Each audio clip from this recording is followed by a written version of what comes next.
ሳሙታን አሰሮ ለሰይጣን ሰላም ኮነ አሜን። በሞቱ ሞታችንን ሽሮ በትንሳኤው ትንሳኤያችንን ያወጀ ቅዱስ እግዚአብሔር ስሙ ለዘላለም የተመሰገነና የተባረከ ይሁንልን። እንኳን ለእናታችን ለእመቤታችን ለቅድስት ድንግል ማርያም የልደት በዓል በሰላም አደረሳችሁ። እግዚአብሔር አምላክ እቺን ቀን እንድናይ የረዳን ስሙ ለዘላለም የተመሰገነና የተባረከ ይሁንልን። እንደ እግዚአብሔር መልካምና በጎ ፈቃድ ከኔ ጋር በሚኖረን ጥቂት ደቂቃ የምንነጋገረው የእግዚአብሔርን ቃል ይሆናል። እንግዲህ ዛሬ ትልቅ በዓል እንደመሆኑ በዓሉን በተመለከተ የተወሰኑ ሐሳቦችን አብረን የምንማማር ይሆናል። በመካከላችን ተገኝቶ ምድራዊ አይደል ሰማያዊን፣ ስጋዊም አይደል መንፈሳዊን ጥበብ ገልጦ እንዲያስተምረን እግዚአብሔር አምላክ በጎና መልካም ፈቃዱ ይሁንልን። ሙሽራዬ ሆይ ከሊባኖስ ከእኔ ጋር ነይ። እስኪ ይህን ቃል በአንድነት እንላለን። ሙሽራዬ ሆይ በሉ፣ ድምፃችሁን አሰሙና በሉ። ሙሽራዬ ሆይ ከእኔ ጋር ከሊባኖስ ነይ። ይህን ቃል እንግዲህ በመጽሐፍ ቅዱስ በማኅሌ ዘሰሎሞን ምዕራፍ 4 ከቁጥር 8 ላይ የምናገኘው እግዚአብሔር ቃል ነው። ይሄን ቃል ጽፎ ወይም ደግሞ አስፍሮ የምናገኘው ከብሉይ ኪዳን ከነቢያቱ መካከል ከነገስታቱ መካከል ከሚቆጠር ታላቅ ከሆነው ከአባቱ ከዳዊት የተወለደው ንጉሥ ሰሎሞን ነው ማለት ነው።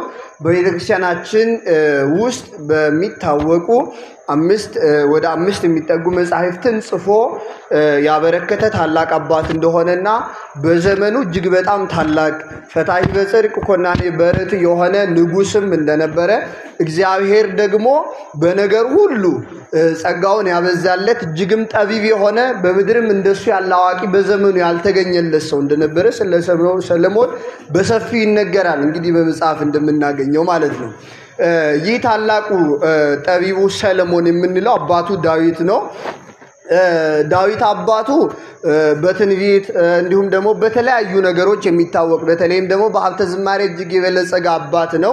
መጠራቱም ደግሞ እግዚአብሔር አምላክ እስራኤላውያን ለዘመናት ንጉሥ አጥተው ወይም ሰብሳቢ አጥተው በመሳፍንት ሲንገላቱ ከነበረበት የመጀመሪያ ንጉሥ አድርጎ እግዚአብሔር አምላክ ለሕዝቡ የመረጠው ጽዮንን ወይም ደግሞ ጽዮንን የኢየሩሳሌምን ከተማ አድርጎ ለእርሱ የሰጠው ታላቅ አባት የነበረው ልጅ ነው ሰሎሞን ማለት ነው። ስለዚህ አባቱም ከወደ ኋላ ስንመለከት ከእግዚአብሔር ጋር በነበረው ሕይወቱ እጅግ በጣም የሚታወቅና እንዲሁም በተለይም በሐዲስ ኪዳን ሕይወታቸው ከተደነቀላቸው ታላላቅ አባት መካከል ወይም አባቶች ነቢያት መካከል አንዱ ነው። በተለይም ደግሞ በሐዋርያት ሥራ ላይ ሉቃስ ዳዊትም በራሱ ዘመን የእግዚአብሔርን ሐሳብ ካገለገለ በኋላ አንቀላፋ ብሎ የተናገረለት በራሳችን ወይም ደግሞ የሰው ልጅ እያንዳንዱ የሰው ልጅ የተሰጠው የእያንዳንዱ የራሱ የሆነ ዘመን እንዳለው በዚህ ዘመኑ ደግሞ እግዚአብሔርን ማገልገል እንደሚኖርበትና እንዴት እግዚአብሔርን ላገልግለው እንዴት እንደ እግዚአብሔር ሐሳብ የእግዚአብሔርን ሐሳብ በዘመኔ እንዴት ላገልግል ብሎ የሚጠይቅ ሰው ቢኖር ዳዊት ሕይወቱን መመልከት ይችላል። በቀላሉም ደግሞ በዚህ የእግዚአብሔርን ሐሳብ እንዴት ማገልገል እንዲቻል ያውቃል። ይሄ ነው የሰሎሞን አባት። ሰሎሞንም በዘመኑ እጅግ በጣም አስደናቂ ሰው ነው።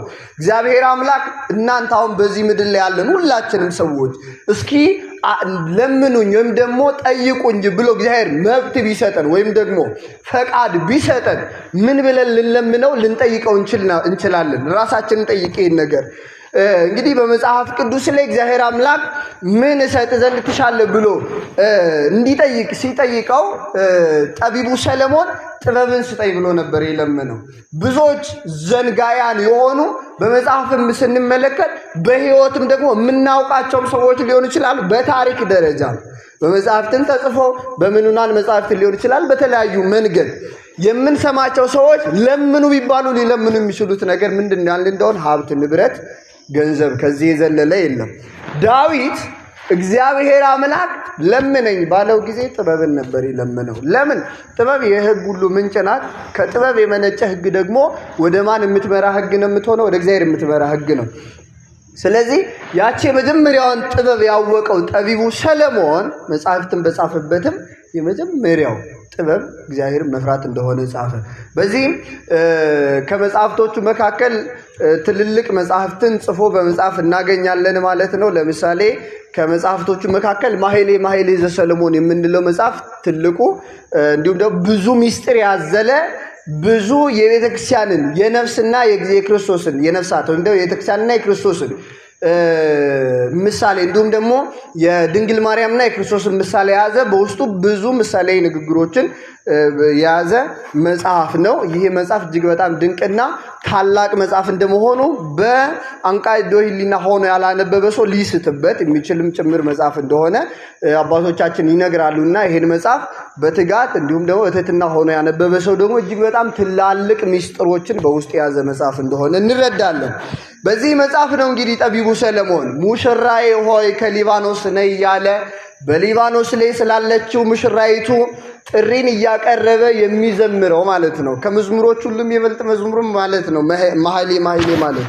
ስለዚህ በዚህ ከመዝሙሮች ሁሉ በሚበልጠው ዝማሬው ላይ እንዲህ እያለ ይጠራል ማለት ነው። ሙሽራዬ ሆይ ከሊባኖስ ነይ እያለ እንግዲህ እንደምናውቀው የዛሬው ዕለት እመቤታችን ቅድስት ድንግል ማርያም በቤተክርስቲያናችን ትውፊት የተወለደችበት ዕለት ነው።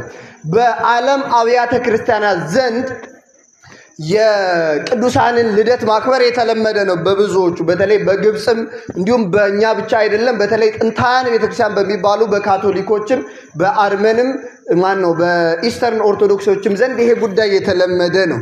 የእመቤታችን የቅድስት ድንግል ማርያምን ልደት ደግሞ ሁሉም ጥንታውያን አብያተ ክርስቲያናት ማለት በሚቻልበት ደረጃ ያከብራሉ። በተለይም ደግሞ እነሱ ዲሴምበር 8 ላይ እንደው መስከረም 8 ላይ የእመቤታችን የቅድስት ድንግል ማርያምን ልደቷን ወይም የተወለደችበትን ዕለት ያከብራሉ። እነሱ ኢስተርን ኦርቶዶክስ ከኦሪየንታል ኦርቶዶክስም ብዙዎቹ በመስከረም 8 ነው ብለው የእመቤታችን የቅድስት ድንግል ማርያምን ልደት ያከብራሉ። አሁን አንድ የሚያስማማን ነገር አለ። በዚህ የእመቤታችን የቅድስት ድንግል ማርያም ልደት እጅግ በጣም ትልቅ ትርጉም ያለው ነገር እንደሆነ እንረዳለን በቤተ ክርስቲያን ውስጥ ማለት ነው። ለምን? ከመዳን ጋር በቀጥታ የሚያያዝ ጉዳይ ስለሆነ የእርሷ መወለድ የሚያመጣው የእርሷ መወለድ የሚጀምረው የእርሷ መወለድ የሚፈጽመው ጉዳይም ጭምር ስላለ ማለት ነው። ይሄን በደንብ አስተውሉ። ምን አልኳችሁ? የድንግል ማርያም መወለድ ወይም በድንግል ማርያም መወለድ የሚፈጸም ነገር አለ አንድ። ሁለተኛ በድንግል ማርያም መወለድ የሚጀመርም ጭምር ነገር አለ። ስለዚህ ይህ መወለዷ እጅግ በጣም ትልቅ ቦታ ያለው መሆኑን የምናውቀው ብዙ አብያተ ክርስቲያናት የእመቤታችን የድንግል ማርያምን ልደት እንደሚያከብሩ ስንረዳ ነው።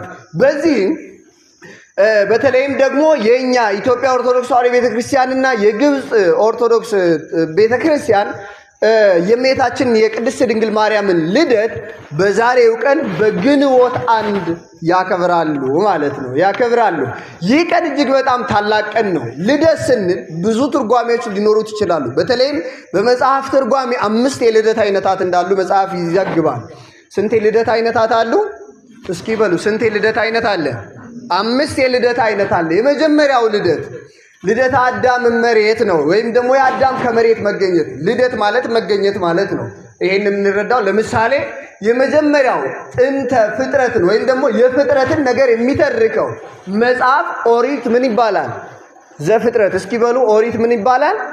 ዘፍጥረት። ይሄን መጽሐፍ የፍጥረት የመገኘትን ነገር ስለሚተርክ ብለው አባቶቻችን በሌላ ስሙ ኦሪት ዘልደት በማለት ይጠሩታል። ኦሪት ዘምን አልኳችሁ? ዘልደት። ለምን? የፍጥረታትን የመገኘታቸውን ነገር ከየት ተገኙ፣ ማን አስገኛቸው፣ እንዴት ተገኙ የሚለውን ነገር ስለሚገልጽ ኦሪት ዘልደት ብለው ይጠሩታል ይላል። ስለዚህ ልደት ማለት መገኘት ማለት ነው። 5 አይነት የመገኘት አይነቶች አሉ ማለት ነው፣ ነፍስን በመገኘት ደረጃ ማለት ነው። ስለዚህ የመጀመሪያው ምን አልኳችሁ? ልደት አዳም እመሬት። የአዳም በሉ እስኪ በሉ ድምጻችሁን ከፍ አድርጎና የአዳም ከመሬት መገኘት ይህ ልደት ተብሏል። አዳም እግዚአብሔር አምላክ ንግበር ሰብአ በአርአያነ ወአምሳሊነ ብሎ በፈጠረበት ኦሪት ዘፍጥረት ምዕራፍ 1 ከቁጥር 26 ላይ በዚያች በመጀመሪያ ቀን አዳም እግዚአብሔር አምላክ እዚሁ ዘፍጥረት 2:7 ላይ እግዚአብሔርም አዳምን ከምድር አፈር አበጀው ይላል። እስኪ በሉ እግዚአብሔርም በሉ አዳምን ከምድር አፈር አበጀው በሉ እስኪ የሕይወት እስትንፋስን በሉ እፍ አለበት። አዳምም ሕያዊት ነፍስ ያለው ሆነ ይላል። ከዚህ በኋላ አዳም መገኘት ሆነ መመላለሱም ከዚህ በኋላ ሆነ። ስለዚህ የመጀመሪያው ልደት እንዲህ ባለ ሆኗል። ሁለተኛው ልደት ደግሞ ልደተ ሔዋን እምገብኦ ይባላል። የሔዋን ከአዳም ጎን መገኘት፣ ይሄም መገኘት ነው። እግዚአብሔር አምላክ አዳምም እንቅልፍ እንደጣለበት በዚህም ደግሞ ከእርሱ ከጎኑ ማንን እንደፈጠረ ይነግረናል? ሔዋንን እንደፈጠረ። ይህም መገኘት ነውና ሁለተኛ ልደት በመባል ይጠራል። ሶስተኛው ልደት አቤል እማህፀን ነው። እማህፀን ወይም ደግሞ እምከርስ ከሆድ የአቤል መገኘት ወይም የቃየል መገኘት ነው። ይሄኛው መገኘት ደግሞ በወንድና በሴት ሩካቤ የሚመጣ መገኘት ሲሆን ዛሬ የምናወራው ልደት ይህን ጉዳይ ይመለከታል ማለት ነው። ስለዚህ በወንድና በሴት በአዳምና በሔዋን መገናኘት አቤልና ቃየል ምን ብለዋል? ተገኝቷል። መገኘታቸው ከምንድን ነው? ከማህፀን ነው ማለት። ከዚያ በኋላ ሌሎች መገኘቶችም አሉ። ሶስተኛ ላይ ደርሰናል። አራተኛው ልደተ በግ እምፅ የበግ ከእጽ መገኘት። ይሄ ኦሪት ዘፍጥረት ላይ አይ ቲንክ ምዕራፍ 22 ላይ ተጠቅሶ እንደምናገኘው አባታችን አብርሃም ልጁ ይስሐቅን ለመሰዋት ወደ ሞሪያ ተራራ ጉዞን አድርጓል። በዚያ ጊዜ ሞሪያ ተራራ ላይ ደርሶ ልጁ ላይ ቢላ ወይም ደግሞ ሰይፉን ይዞ ሊሰዋው ባለ ጊዜ ከእጽ በግ እንደተገኘ መጽሐፍ ቅዱሳችን ላይ ይነግረናል። ይህ ድንቅ ነው። በእግዚአብሔር የሆነ በእግዚአብሔር የተደረገ ነገር ነው። ይህ መገኘት ነውና እንዲህ አለ። ሌላኛው ደግሞ ልደተ ሙታን መቃብር ወይም እምከርሰ መቃብር ይባላል። የሙታን ከመቃብር መገኘት። እስኪ በሉ የሙታን በሉ ከመቃብር መውጣት። ይሄ ልደት ተብሎ ይነገራል። ይሄ ደግሞ በምጽአት ጊዜ የሚሆነው የሚከናወን ነው። ጌታችን መድኃኒታችን ኢየሱስ ክርስቶስ በመጣ ጊዜ የሚደረግ እንደሆነ እናስተውላለን ወይም ደግሞ እንረዳለን። ዛሬ የምናወራው ልደት፣ አሁን የምናነሳው ልደት ቅድም ባነሳ ነው በአቤል መገኘት በቃየል መገኘት እንደሆነው ያለ ልደት ሆኖ ነገር ግን ከሰው ልጅ ልደት ሁሉ ልዩ የሚያደርገው ብዙ ነገር በአንድ ጊዜ የተከናወነበት ልደት ነው። የሚደንቅ ነው። የእግዚአብሔር ቤተሰቦች ሰው ይወለዳል። አዎ ምናልባት በዚህ ምድር ተመላልሶ ለዋዛ ለፈዛዛ ሊወለድ ይችላል። ገና ከመወለዱ ትርጉም ያለው ልደት መወለድ ግን እጅግ በጣም የሚደንቅ ነው። ምን ያለው ልደት አልኳቸው? በሉ እስኪ ትርጉም በሉ እስኪ ያለው ልደት። አዎ ይሄ የሚደንቅ ነው። ይህ ልደት የእመቤታችን የቅድስት ድንግል ማርያም ልደት ነው።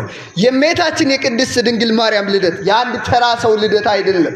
አንድ ተራ ሰው በምድር ላይ ተወልዶ ተመላልሶ አድጎ ታሞ እየዳነ ከዚያ በኋላ እየተመላለሰ እንደሚሻገረው አይነት ልደት ሳይሆን ዛሬ የምናከብረው ልደት የሰማይና የምድር ፈጣሪ የሆነውን የምትወልድ እናት የተወለደችበት ዕለት ነው። ይህ ድንቅ ያደርገዋል። የእግዚአብሔር ቤተሰቦች ዛሬ የተወለደችው የአዳምን ዕዳ የሚፍቀውን ያንን መድኃኒት የምትወልድ እናት የተወለደችበት ዕለት በመሆኑ ይህ ቀን ታላቅ ዕለት ነው። ይህ ብቻ አይደለም። ልደት ጨለማ ነው። ማን ነው? ከጨለማ ወደ ብርሃን መውጣት ነው። ይህ ዛሬ የተደረገው ልደት እመብርሃን ተብላ የምትነገር ፀሐይ የወጣችበት ዕለት ነው። ለዚህ ነው በመጽሐፋችን ቅዱስ ያሬድ ኢያቄ ወሐና ወለዱ ሰማየ ወሰማይ ወሙኒ አስረቀት ፀሐይ እያለ የሚዘምረው ኢያቄምና ሐና ምንን ወለዱ አለ? በሉ እስኪ ኢያቄምና ሐና በሉ እስኪ ሰማይን ወለዱ። ያቺ ሰማይ ደግሞ ፀሐይን ወለደች። አዎ ይህ ፀሐይ ደግሞ ለዘላለም የማይጠልቅ ፀሐይ ከእርሷ የተገኘ እመቤታችን ቅድስት ድንግል ማርያም ዳግሚት ሰማይ ብሎ ያመሰገናት ቅዱስ ኤፍሬም በውዳሴ ማርያም ላይ ማለት ነው። ይህቺ የተገኘችበት ወይም የተወለደችበት ዕለት ስለሆነ ይህ ቀን እጅግ በጣም ታላቅ ዕለት ነው። የእመቤታችን ልደት በደንብ አስተውሉ። የማን ልደት አልኳችሁ? የእመቤታችን ልደት ተስፋ አበው ወይም ደግሞ አበው ተስፋ አድርገው የተመለከቱት ምሳሌ ፍጻሜውን ያገኘበት ዕለት ነው። ተስፋ አበው በሉ እስኪ ፍጻሜ ያገኘበት ዕለት። አበው አባቶቻችን ብዙ ምሳሌ ክርስቶስ ኢየሱስ ወይም አስቀድሞ ሰው በድሎ በነበረበት ጊዜ እግዚአብሔር አምላክ የሰውን ክብር ለመመለስ ከልጅ ልጅ ተወልጄ አድናለሁ ብሎ በገባው ቃል መሰረት በዚያን ጊዜ ተስፋ ሰንቆ የተነሳው አዳም ከዚያ በኋላ የተነሱት አበው ሁሉ የእመቤታችን የቅድስት ድንግል ማርያም ከልጅ ልጁ ወይም ከአዳም የልጅ ልጅ ተወልዶ ወደ ክብሩ ወደ ጸጋው ወደ ልጅነቱ የመመለሱን ነገር ሰንቆ ከገነት ወጥቷልና ያ ተስፋ ምን ያለበት ዕለት ነው? የተፈጸመበት ዕለት ነው ይህ ቀን ማለት ነው። ይህ ብቻ አይደለም። ትንቢተ ነቢያት ብዙ በትንቢት መነጽር የተመለከቷቸው ጉዳዮች ነበሩ ስለ ሰው ልጅ መዳን። ነገር ግን ሰው ልጅ ዳነ ስንል የሰው ልጅ ዳነ ከማለታችን በፊት ምን ሆኖ ነበረ ማለት አስፈላጊ ነውና ምን እንደሆነ እንዲሁም ደግሞ ከዚያ ሁሉ ፍዳ ከዚያ ሁሉ ዕዳ ከዚያ ሁሉ ከመጣበት መርገም ሊያድነው የወደደው እግዚአብሔር ከማን ይገኝ ዘንድ እንዲሁም ደግሞ እንደምን ባለ መወለድ ይወለድ ዘንድ እንዳለው ተናግረዋል። ስለዚህ ይሄ ነቢያት ይወርዳል ይወለዳል እንዲሁም ደግሞ በምድር ላይ ተመላልሶ ምሳሌ ሆኖ መከራን ተቀብሎ ዓለምን ሁሉ ያድናል ብሎ የተናገሩት ትንቢት ዛሬ ፍጻሜውን ያገኛል፣ ጅማሬውንም ደግሞ የሚጀምርበት ዕለት ነው ማለት ነው። በመሆኑ የድህነት ዓለም መጀመሪያ ተስፋ የለመለመበት ቀን ነው የእመቤታችን የልደት ቀን ማለት ነው። አባቶቻችን የክርስቶስን ወደ ዓለም መምጣት በብዙ ያስተምራሉ። ወደ ምን መምጣት? ወደ ዓለም መምጣት። አሁን ክርስቶስ ወደ ዓለም መጥቷል ወይም ይመጣል ብለን ስንናገር ክርስቶስ ወደ ዓለም የሚመጣበት መንገድ አለ ማለት ነው። ምን አለ ማለት ነው? መንገድ አለ። ያ መንገድ የተዘረጋው ዛሬ አይደለም። የክርስቶስ ቤተሰቦች ይህም በደንብ እናስተውል። ያ መንገድ የተዘረጋው ገና በደሉ በጀመረበት ዕለት ነው። እንዴት ያልን እንደሆነ እግዚአብሔር አምላክ ኦሪት ዘፍጥረት ምዕራፍ 3 ከቁጥር 10 አካባቢ አንስታችሁ በደንብ አንብቡት። ያንን ክፍል ምዕራፍ 3 ከቁጥር 10 ስንመለከት ምንድነው የምናየው? አዳምና ሔዋን በድሎ እግዚአብሔር አምላክ በእነሱ ላይ ቁጣን ሲያመጣ እንመለከታለን። ያን ጊዜ ቅድም እንዳነሳውላችሁ ከልጅ ልጅ ተወልጄ አድናለሁ የሚለው መንገዱ ነበረ፣ ጅማሬው ተስፋውም ጭምር ነበረ ማለት ነው። ስለዚህ ከልጅ ልጅ ተወልጄ አድናለሁ የሚለው ጅማሬው ፍጻሜውን ያገኘበት ዕለት፣ እውነት መሆኑ የተረጋገጠበት ዕለት፣ እግዚአብሔር የተናገረውን የማይተው ወይም ደግሞ በተናገረው የሚገኝ አምላክ መሆኑ የተረጋገጠበት ዕለት ቢኖር የእመቤታችን የልደቷ ቀን እንደሆነ በሰፊው እንረዳለን ማለት ነው። ስለዚህ በዚህም ለአዳም ስንቅ አድርጎ እመቤታችንን ሰጥቷል። በዚህም ሊቁ በቅዳሴ ላይ በተለይም ደግሞ በቅድስት ማርያም በድንግል ማርያም ቅዳሴ ላይ አንቲ ውእቱ ተስፋሁ ለአዳም አመ ይሰደድም ገነት እያለ የሚናገረው ለዚህ ነው። አዳም ይላል ከገነት በተሰደደ ጊዜ የአዳም ተስፋው አንቺ ነበርሽ። እስኪ በሉ ከገነት በሉ።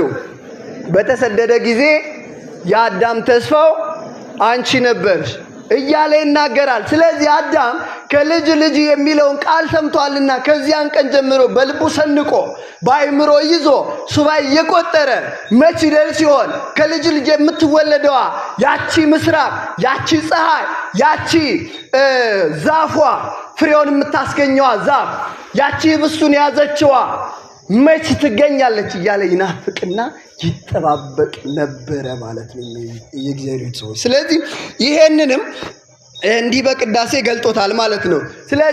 ስለዚህ የተነገረላት እመቤታችን ቅድስት ድንግል ማርያም ቅዱስ ዳዊት እንደሚናገረው መሰረቶቿ ወይም ደግሞ የተቀደሱ ተራሮች ናቸው ብሎ እንደገለጸው ከነዚያ ከተቀደሱ ከፍ ከፍ ካሉ ጽድቃቸው ከፍ ከፍ ካለ ከነዚያ የተቀደሱ ተራሮች ከተባሉ ከቅዱሳን አባቶች እመቤታችን ቅድስት ድንግል ማርያም በዛሬው ዕለት እንደተወለደች እንናገራለን፣ ደግሞ እንመሰክራለን። በተለይ በቤተክርስቲያናችን ትውፊት እመቤታችን ቅድስት ድንግል ማርያም ከደጋጋ አባቶች ከታላላቅ አባቶች እንደመጣች በተለይም ደግሞ ቴክታ ጴጥሪቃ የሚባሉ አባቶች ከነሱ በተለይ ከእመቤታችን ወደኋላ 7ኛ ትውልድ ላይ ከተገኙ ከነዚህ አባቶች እግዚአብሔር አምላክ እነሱን ጎብኝቶ በእነርሱ በኩል ደግሞ ከእነርሱ የምትወለደው እውነተኛይቱ ፀሐይ ያቺ ፀሐይን የምታስገኘው እውነተኛይቱ ጨረቃ እንደምትገኝ በእነርሱ በኩል አሳይቶ እንደነበረ በቤተክርስቲያናችን ትውፊት በሰፊው ይነገራል።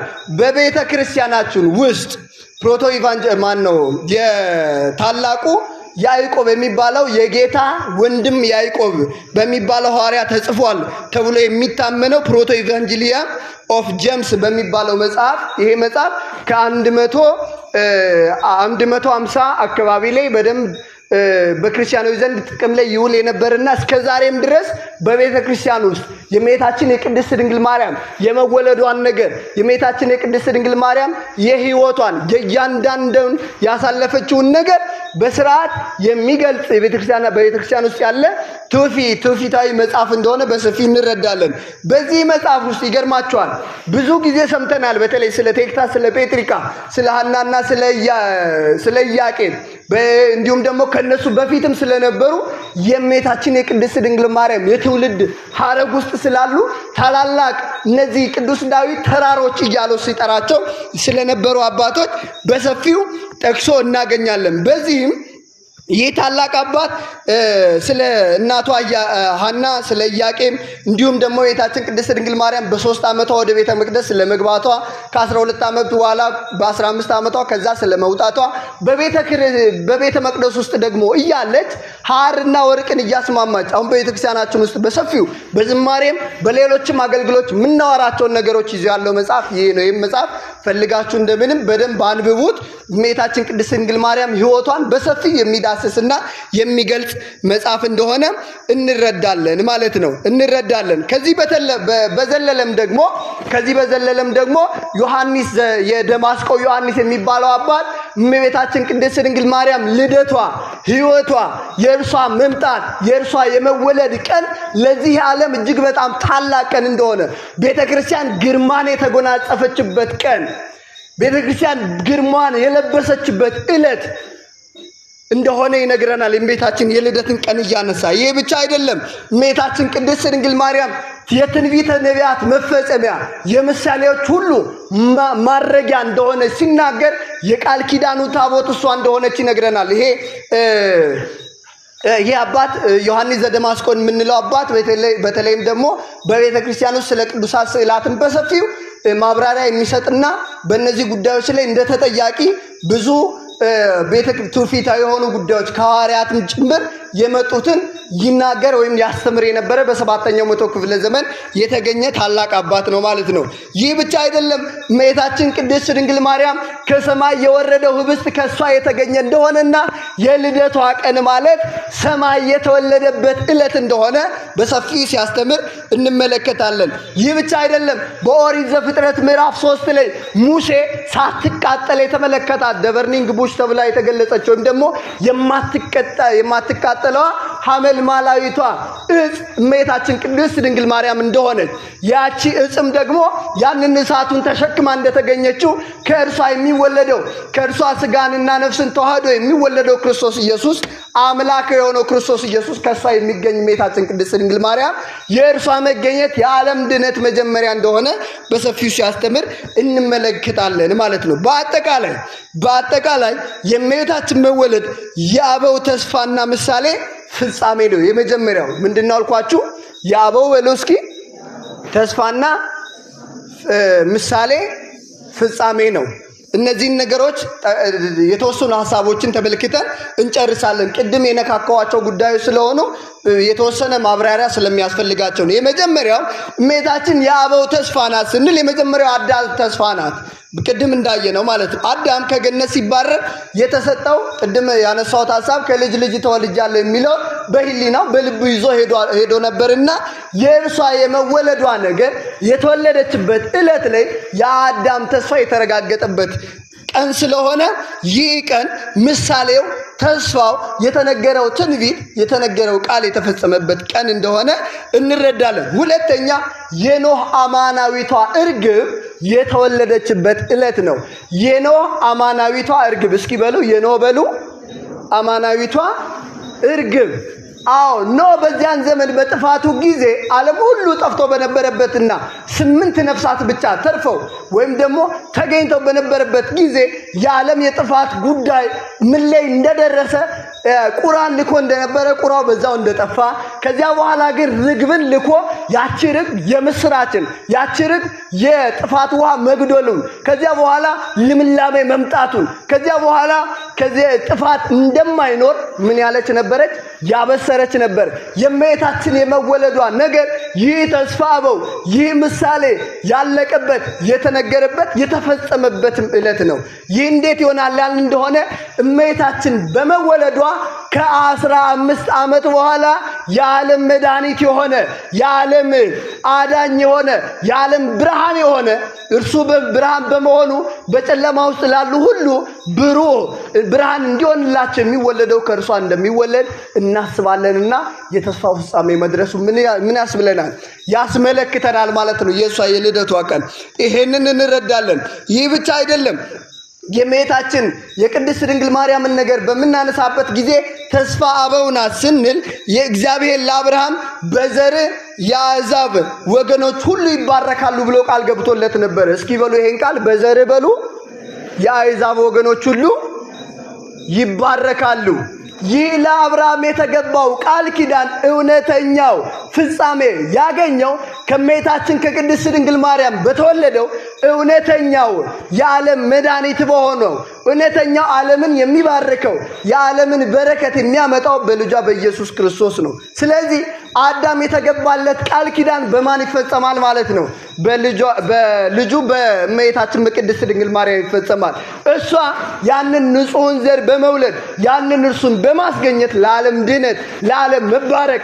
ለዓለም ደግሞ ቅድስናን የምታመነጭ የምታሰጥ እናት በመሆን ትገኛለች ማለት ነው ሌላው ያዕቆብ ተስፋ ስንላት እመቤታችን ቅድስት ድንግል ማርያምን የያዕቆብ መሰላል ይያልን ነው የያዕቆብ መሰላል ከምድርና ሰማይን ያገናኘ እንደሆነ ሁሉ በላይዋ ላይም ደግሞ እግዚአብሔር ተቀምጦባት የተገኘች እንደሆነ ሁሉ በእርሷ በማይጸና እግዚአብሔር ወልድ የተባለው መድኃኔ ዓለም ኢየሱስ ክርስቶስ ከእርሷ ከስጋዋ ስጋ ከነፍሷ ነፍስ ነስቶ ሰማይና ምድርን ነፍስና ስጋን መላእክትና ሰውን እንዲሁም ደግሞ ሁሉን ፍጥረታት የሚያስታርቅ መድኃኔ ዓለም ኢየሱስ ክርስቶስ ከእሷ ይገኛልና ወደ ሰማይ ያረግንባት መሰላላችን ወደ ሰማይ ከፍ ከፍ ያልንባት ወደ ቅድስናው ማይረግ እግዚአብሔርን ወደ መምሰል ሕይወት ያደግንባትን ዛሬ ልደቷ ነው ይህ ማለት የያዕቆብ ያኔ ተመለከታት በፍኖተ ሎዛ ላይ ሆኖ ማለት ነው ወደ ላባ ወደ አጎቱ ቤት በሚሄድበት ጊዜ ያኔ ያያት እመቤታችን ቅድስት ድንግል ማርያም እርሷ ዛሬ የተገኘችበት ዕለት ስለሆነ ለኛ ምን ተስፋ ያሰጠናል ያን እንደሆነ ወደ ሰማይ ወደ ቅድስናው ስፍራ ወደ እግዚአብሔር እርሱን ወደ መምሰል ወደ እርሱ ወደ ማደግ የምናድግበትን ዕለት ያገኘንበት ቀን ስለሆነ የደስታ ቀናችን ከፍ ከፍ የማለት ቀናችን እንደሆነ ያሰብን የእመቤታችን የልደት ቀንን እናከብራለን ማለት ነው በሁለተኛ ደረጃ የመጀመሪያው ምን ብያችኋለሁ የእመቤታችን የልደት ቀን ማለት የአበው ተስፋና ምሳሌ ፍጻሜ ያገኘበት ዕለት ነው ብያችኋለሁ ሁለተኛው የእመቤታችን የልደት ቀን ማለት የትንቢተ ነቢያት ፍጻሜና ጅማሬም ጭምር ነው እስኪ በሉ የትንቢተ ነቢያት በሉ ድምጻችሁን ከፍ አድርጉ የትንቢተ ነቢያት ፍጻሜና ጅማሬ ይሄ እንዴት እንደሆነ እነግራችኋለሁ እጅግ በጣም ድንቅ ነገር ነው እግዚአብሔር የተሰበውት እመቤታችን ቅድስት ድንግል ማርያም የነቢያት ትንቢት ፍጻሜ ናት በምን በመወለዷ የነቢያት ትንቢትም ጅማሬ ናት በምን በመወለዷ ይህ እንዴት ሆነ አዎ እመቤታችን ቅድስት ድንግል ማርያም እንደምትወለድ ለተናገሩት ነቢያት እመቤታችን የትንቢታቸው ፍጻሜ ናት እስኪ በሉ እመቤታችን በሉ የትንቢታቸው ፍጻሜ ናት ለማን ያላችሁን እንደሆነ ትወለዳለች በምድር ላይም ትገኛለች ትወጣለች ብለው ለተናገሩት ነቢያት እነዚህ ነቢያት በመናነሳበት ጊዜ ለምሳሌ ታላቁ ነብይ ልዑል ቅዱስ ኢሳይያስ እንዲህ ይላል ከእሴይ ስር በትር ትወጣለች ከእርሷም አበባ ይወጣል ይላል እስኪ በሉ ከእሴይ ስር በሉ በትር ትወጣለች ከእርሷም አበባ ይወጣል አበባ የተባለው ክርስቶስን አበባ የተባለው መድኃኔ ዓለም ኢየሱስ ክርስቶስን የምታስገኘዋ በትር የተባለችው እመቤታችን ቅድስት ድንግል ማርያም በመወለዷ በመገኘቷ ከየት ያለ እንደሆነ ከእሴይ ስር በመምጣቷ የማን ትንቢት ተፈጻሚ ሆነ? የታላቁ ነብይ ልዑል የቅዱስ ኢሳይያስ ትንቢት ተፈጻሚ ሆነ ማለት ነው። ይህ ብቻ አይደለም። በትር የተባለችው እንግዲህ እንደነገርኳችሁ እመቤታችን ናት። እርሷ ስትገኝ የእርሱ ትንቢት ምን አለ? ጸደቀ ማለት ነው። የእርሱ ትንቢትስ ጅማሬውን እንዴት አገኛል እንደሆነ ነብዩ ኢሳይያስ በትንቢተ ኢሳይያስ ምዕራፍ 7 ከቁጥር 14 ላይ እንዲሁም 9:6 ላይ እንዲሁም ደግሞ በ19 ከቁጥር 1 ላይ በምንመለከትበት ጊዜ ስለ ጌታችን ኢየሱስ ክርስቶስ መጸነስ፣ ስለ ጌታችን ኢየሱስ ክርስቶስ መወለድ፣ ስለ ጌታችን ኢየሱስ ክርስቶስ ማንነት፣ ስለ መሰደዱ በሰፊው ተርኮ እናገኛለን። ለምሳሌ እናንሳ። 7:14 ላይ ኢሳይያስ ምን ይላል? ናሁ ድንግል ትጸንስ ወትወልድ ወልደ ይላል። እነሆ ድንግል ትጸንሳለች ወንድ ልጅ ምን ትላለች ይላል? ትወልዳለች። ይሄ የነብዩ ትንቢት ጅማሬውን ያገኘው ለምን? ለመፈጸም ጅማሬውን ያገኘው በማን መወለድ ነው? በእመቤታችን። እስኪ በሉ በማን መወለድ ነው? በእመቤታችን። እንዴት ያላችሁኝ እንደሆነ ለመጽነስ አስቀድሞ እርሷ ራሱ ምን ማለት አለባት? መጽነስ አለባት። እርሷ ራሱ ምን ማለት አለባት? መወለድ አለባትና የእመቤታችን የቅድስት ድንግል ማርያም ከእናታችን ከቅድስት ሐና ከአባቷ ከቅዱስ ኢያቄም መጽነስ ምንን ያመለክተናል? የዚህ የነብዩ ኢሳይያስ ትንቢት ለመፈጸም ጅማሬው እንዲሁም ደግሞ ፍጻሜው እየደረሰ መሆኑን ያመለክተናል። በሌላም ኢሳይያስ 9 ከቁጥር 6 ላይ ስለሚወለደው ልጅ ማንነት ሲገልጥ እንዲህ ይላል፣ እነሆ ወንድ ልጅ ተሰጥቶናል ይላል። ምን ተሰጥቶናል ይላል? ወንድ ልጅ አለቅነቱም በጫንቃው ላይ ይሆናል አለና ስለዚህ እመቤቲቱ ስለምትወልደው ድንግሊቱ ስለምትወልደው ልጅ ሲናገር ስሙም አለ ድንቅ አለ። ስለዚህ እመቤታችን ቅድስት ድንግል ማርያም ተወልዳለችና ዛሬ የምን ቀን ነው ብላችሁ የጠየቃችሁን እንደሆነ የድንቅ እናት የተወለደችበት ዕለት ነው። እንዲህ ይላል ይቀጥልና ኢሳይያስ በትንቢቱ ላይ ስሙም ድንቅ አለ መካር አለ። ደግሞ ቀጥሎ ዛሬ የመካር እናት የተወለደችበት ዕለት ነው። ኃያል አለ ዛሬ የኃያል እናት የተወለደችበት ዕለት ነው። ስሙም ድንቅ መካር ኃያል አምላክ አለ። ዛሬ ማን የተወለደችበት ዕለት ነው? የአምላክ እናት እመቤታችን ቅድስት ድንግል ማርያም የተወለደችበት ዕለት ነው። አለቅነትም በጫንቃው ላይ ይሆናል ተብሎ የተነገረለትን ልጅ የምትወልደዋ የአለቃው ልጅ እመቤታችን ቅድስት ድንግል ማርያም የልደቷ ቀን ዛሬ ነው ማለት ነው። ስለዚህ ይሄ ነገር የእመቤታችን የመወለዷ ነገር በቤተ ክርስቲያን ውስጥ እጅግ በጣም ድንቅና ትልቅ ነገር እንደሆነ እንረዳለን። የነቢያት ትንቢት ፍጻሜም ጅማሬም ጭምር ነው። ይሄ ብቻ አይደለም። ከወለደችው በኋላ ወደ ምድረ ግብጽ እንደምትሰደድ ሲናገር እንዲህ ይላል። በተለይም ደግሞ በትንቢተ ኢሳይያስ ምዕራፍ 19 ላይ እግዚአብሔር አለ በፈጣን ደመና ሆኖ ወደ ምድረ ግብጽ ይወርዳል ይላል። እስኪ በሉ እግዚአብሔር በሉ። በፈጣን ደመና ሆኖ ወደ ምድረ ግብጽ ይወርዳል። ደመና መፍጥኒት የተባለችው እመቤታችን ቅድስት ድንግል ማርያምን በቤተ ክርስቲያን ራቁ ደመና፣ ደመና መፍጥኒት እንዲሁም ደግሞ ታናሽ ደመና በመባል ትጠራለች። እስኪ በሉ የተራቆተች ደመና በሉ እስኪ። ከዚያ በኋላ ደግሞ ታናሽ ደመና በሉ። ሶስተኛ ደግሞ ፈጣን ደመና በሉ። በእነዚህ በሶስቱ እመቤታችን ትመሰላለች። ራቁ ደመና ሱራፌል ወኪሩቤል ይኬልልዋ እያለ ቅዱስ ያሬድ የሚያመሰግናት የተራቆተች ደመና ለምን አላት ያለ እንደሆነ ያለ ዘር ያለ ሩካቤ ወልድ መድኃኔ ዓለም ኢየሱስ ክርስቶስን ያስገኘች እመቤታችን ቅድስት ድንግል ማርያም ናትና የተራቆተ ደመና ሲል ንጹሕ ናትና እመቤታችን ቅድስት ድንግል ማርያምን ደመና እያለ ያመሰግናታል። በሌላ ስፍራም ደግሞ ፈጣን ደመና ይላታል። ምን ደመና ይላታል? ፈጣን ደመና ይላታል። በፈጣን ደመና ማለቱ ምን ማለት ነው? እመቤታችን ቅድስት ድንግል ማርያም በጸሎቷ እጅግ በጣም ፈጥና የምትደርስ እናት እንደመሆኗ በመጽሐፍም ሊቃውንትም አባቶቻችን እመቤታችንን ፈጣን ደመና እያሉ ምን ይሏታል? ይጠሯታል። በዚህ በውዳሴ ማርያም ዘረቡ ላይም ቅዱስ ኤፍሬም እመቤታችን ቅድስት ድንግል ማርያምን ደመና እያለ ያመሰግናታል። ምን እያለ ያመሰግናታል? ደመና እያለ ያመሰግናታል። ስለዚህ ደመና እያለ ማመስገኑን በደንብ አስተውሉ።